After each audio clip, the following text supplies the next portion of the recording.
You know, I'm struck by how one of the implicit themes of TED is compassion, these very moving demonstrations. We've just seen HIV in Africa, President Clinton last night, and I'd like to do a little collateral thinking, if you will, about compassion and bring it from the global level to the personal. I'm a psychologist, but rest assured I will not bring it to the scrotal.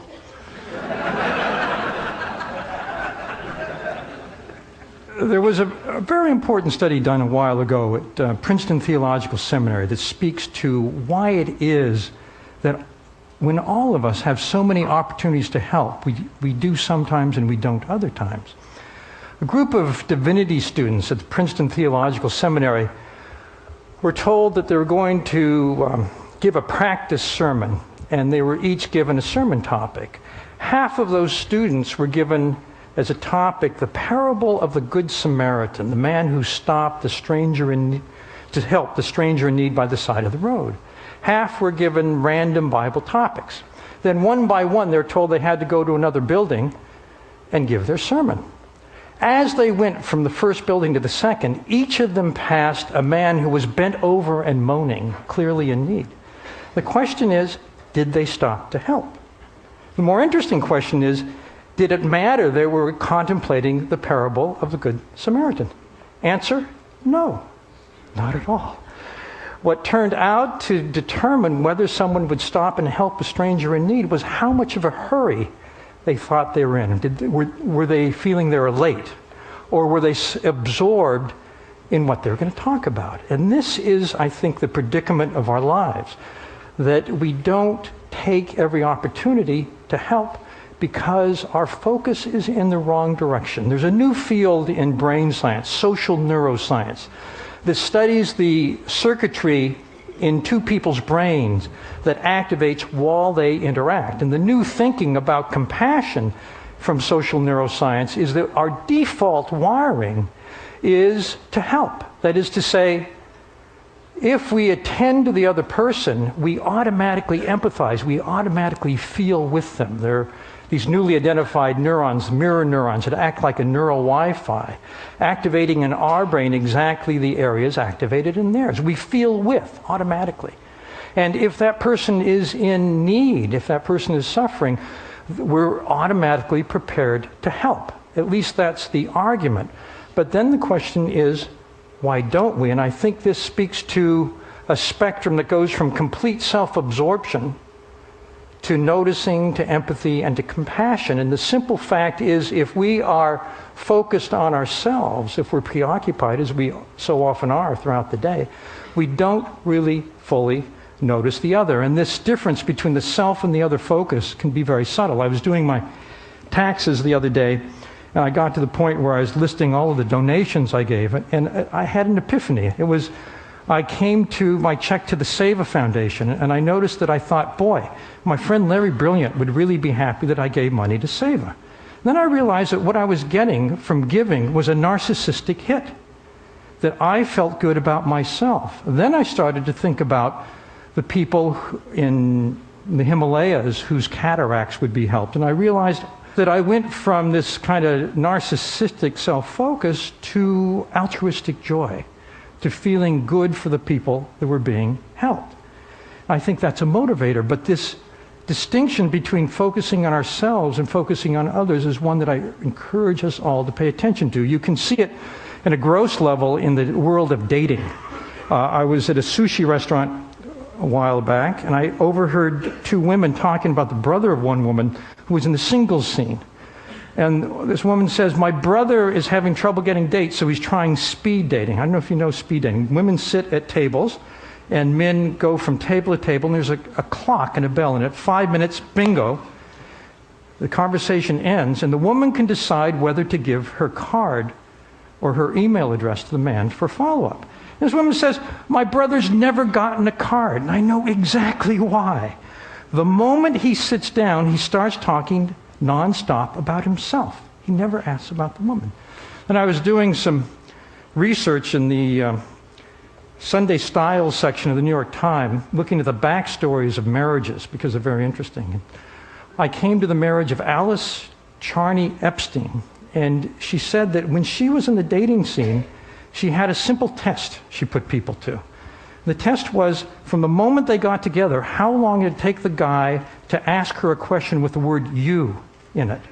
And apparently Epstein aced the test. Therefore, the article. Now, this is it's a little test I encourage you to try out at a party. Here at TED, there's great opportunities. The Harvard Business Review recently had an article called "The Human Moment" about how to make real contact with a person at work. And they said, well, the fundamental thing you have to do is turn off your BlackBerry, close your laptop, end your daydream, and pay full attention to the person. There was a newly coined word in the English language for the moment when the person we're with whips out their BlackBerry or answers that cell phone and all of a sudden we don't exist. The word is pizzled. It's a combination of puzzled and pissed off. I think it's quite apt. It's our empathy, it's our tuning in which separates us from Machiavellians or sociopaths. I have a brother-in-law who's an expert on horror and terror. He wrote the annotated Dracula, the essential Frankenstein. He was trained as a Chaucer scholar, but he was born in Transylvania, and I think it affected him a little bit. At any rate, at one point, my brother-in-law, Leonard, decided to write a book about a serial killer. This is a man who terrorized the very vicinity we're in many years ago. He was known as the Santa Cruz Strangler, and before he was arrested, he had murdered his grandparents, his mother, and 5 co-eds at UC Santa Cruz. So my brother-in-law goes to interview this killer, and he realizes when he meets him that this guy is absolutely terrifying. For one thing, he's almost 7 feet tall. But that's not the most terrifying thing about him. The scariest thing is that his IQ is 160, certified genius. But there is zero correlation between IQ and emotional empathy, feeling with the other person. They're controlled by different parts of the brain. So at one point, my brother-in-law gets up the courage to ask the one question he really wants to know the answer to, and that is, how could you have done it? Didn't you feel any pity for your victims? These were very intimate murders. He strangled his victims. And the strangler says very matter-of-factly, oh no, if I had felt their distress, I could not have done it. I had to turn that part of me off. I had to turn that part of me off. And I think that that is very troubling. And in a sense, I've been reflecting on turning that part of us off. When we focus on ourselves in any activity, we do turn that part of ourselves off if there's another person. Think about going shopping. Think about the possibilities of a compassionate consumerism.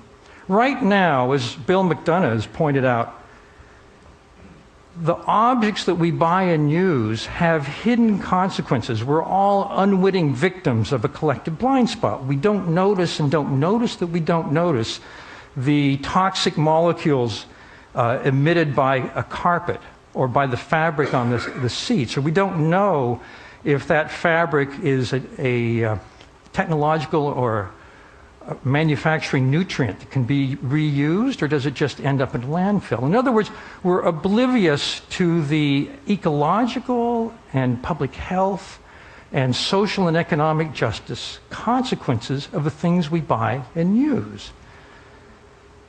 In a sense, the room itself is the elephant in the room, but we don't see it. And we've become victims of a system that points us elsewhere.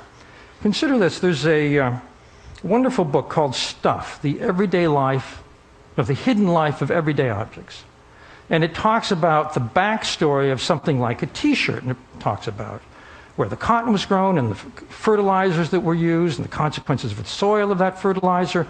And it mentions, for instance, that cotton is very resistant to textile dye. About 60% washes off into wastewater. And it's well known by epidemiologists that kids who live near textile works tend to have high rates of leukemia. There's a company, Bennett & Company, that supplies Polo.com, Victoria's Secret. They, because of their CEO, who's aware of this, in China formed a joint venture with their dye works to make sure that the wastewater would be properly taken care of before it returned to the groundwater.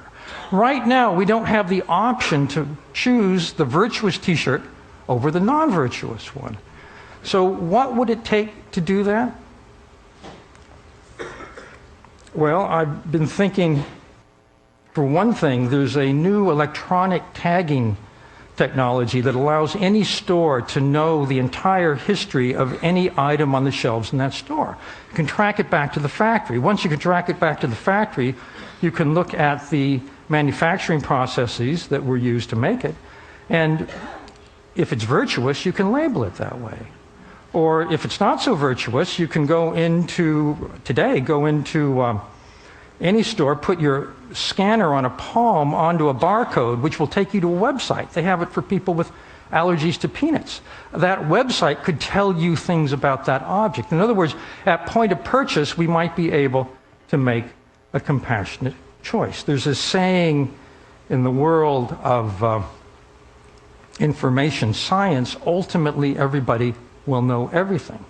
And the question is, will it make a difference?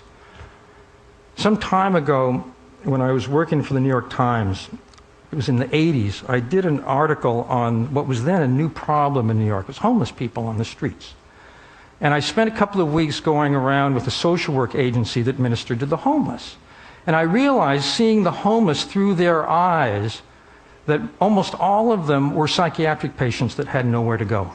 They had a diagnosis. It made me what it did was to shake me out of the urban trance where when we're passing someone who's homeless in the periphery of our vision, it stays on the periphery. We don't notice, and therefore we don't act. One day soon after that, it was a Friday, at the end of the day, I was going down to the subway. It was rush hour, and thousands of people were streaming down the stairs. And all of a sudden, as I was going down the stairs, I noticed that there was a man slumped to the side, shirtless, not moving, and people were just stepping over him, hundreds and hundreds of people. And because my urban trance had been somehow weakened, I found myself stopping to find out what was wrong. The moment I stopped, half a dozen other people immediately ringed the same guy. And we found out that he was Hispanic, he didn't speak any English, he had no money, he'd been wandering the streets for days, starving, and he'd fainted from hunger. Immediately, someone went to get orange juice, someone brought a hot dog, someone brought a Subway cop. This guy was back on his feet immediately. But all it took was that simple act of noticing. And so I'm optimistic. Thank you very much.